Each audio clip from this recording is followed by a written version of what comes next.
Hello everyone and welcome to Gaming FTL. My name is Josh and I'm here with Robin, the creator of Line Wobbler. How are you doing? Hi, I'm very good, thanks. So, Line Wobbler is a one-dimensional game. Where did that idea come from? Right, so we made this game originally for a game jam. There was the Exile Game Jam in Denmark.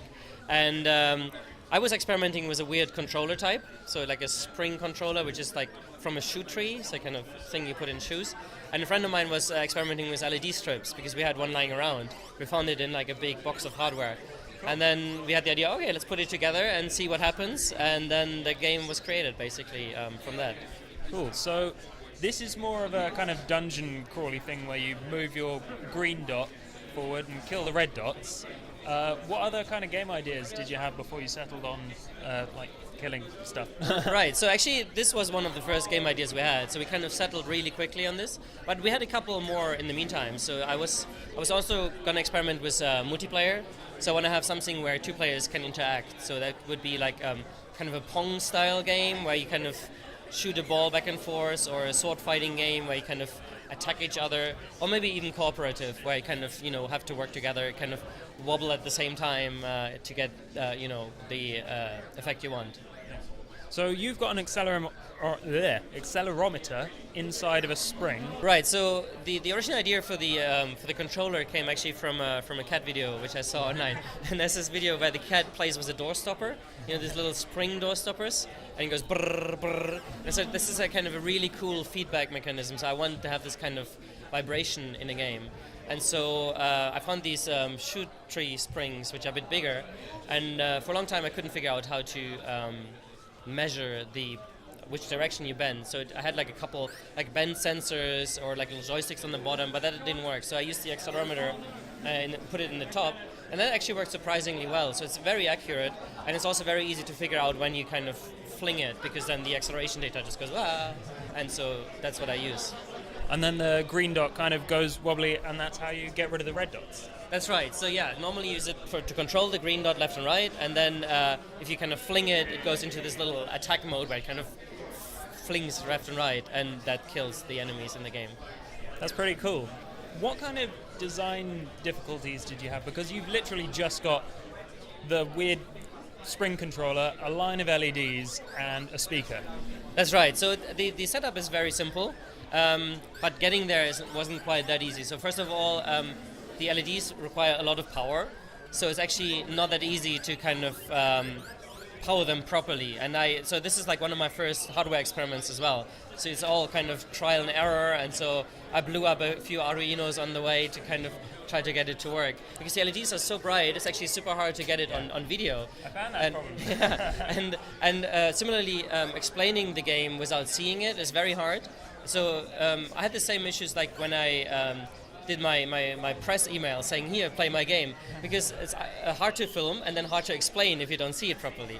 So it's kind of tricky to convey the idea.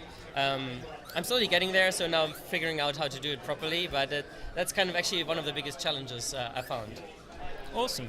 You've got this really lovely kind of screechy sound. I don't know if anyone can hear it in the background, but like along with a load of 8-bit sounds, was it like a natural thing to just go for these kind of bit crush simple sounds as opposed to like something, I don't know, more realistic? Yeah. I mean, it was kind of a mix again out of trying things as simple as I can do them. So the sound is actually, it's a triangle wave, so even simpler than the sine wave. And the pitch is directly from the accelerometer data. Oh. So it's a raw data. So it's actually very noisy, and that actually works really well for the game already, because it's kind of this grungy sound, like a bit dirty, but it works really well, I found. So it's actually super simple, and I don't actually know how to. I mean, I learned now how to play back files, so I could have music and all, but this was so much simpler, and it works really well for the game, so I just left it at that.